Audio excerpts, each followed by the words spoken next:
I was going through some of your a lot of your Instagram posts the other day in preparation, and one of them that I really liked that I think is applicable to anybody who's listening that I want to dive into just a little bit here towards the end. It was like 5 productivity hacks, and 2 of them I kind of wanted to dive into real quick, and I'll let you riff on them a little bit. The first one is the golden hour of deep work. How you describe, all of us have different periods of time during the day when we're our most energized, when we're our best, and we oftentimes in preparing out our weeks or preparing out our days, we don't think about our future version of ourselves energy levels and when that person's energy level is going to be highest, and make sure you're doing important work then. So riff on the importance and how you leverage that golden hour of deep work as you're kind of planning out your weeks and days, if you will. Yeah, I think whether you're a morning person or a night person, I really do believe all of us will produce our best work first thing in the morning when we're just like out of bed, recharged, freshest.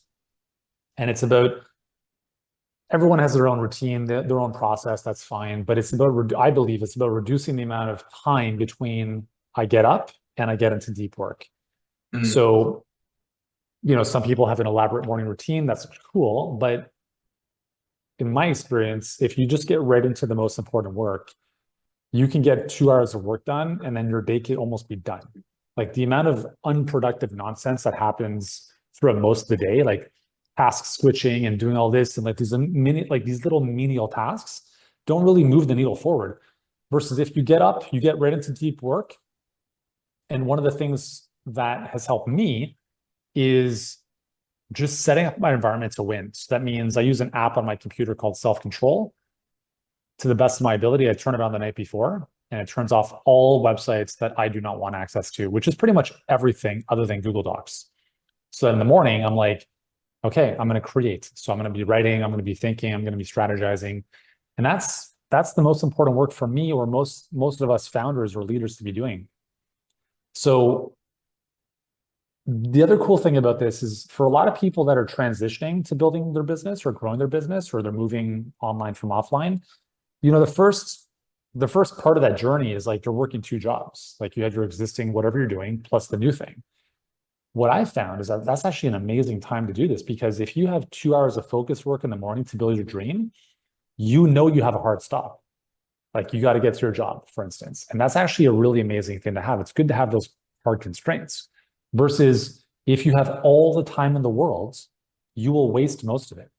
So yeah. I think a lot of people use like, I'm busy, I already have a job. I'm like, good. That's the best time to do this, because if you had all the time in the world, you would waste most of it. So let's use these hard constraints, like 9 to 5, get up at 5, do 2 hours of work, or I've got kids. If you want to be more productive, have kids. I get up in the morning before my kids do. I get in 2 hours of work, and then I can like hang out and chill with them versus, just getting up and, moping through your day. I feel the worst about myself when I get up. Like the other day, for instance, I got up at 3 and I was like, shit, it's 3 o'clock. Okay, I'm going to close my eyes for a little bit more. And then I woke up at 7:30 and I was like, oh my God. And I got up and I was so groggy and I'm like, this is the worst. I don't enjoy this start to the day. So I jumped into the pool just to wake up a little bit.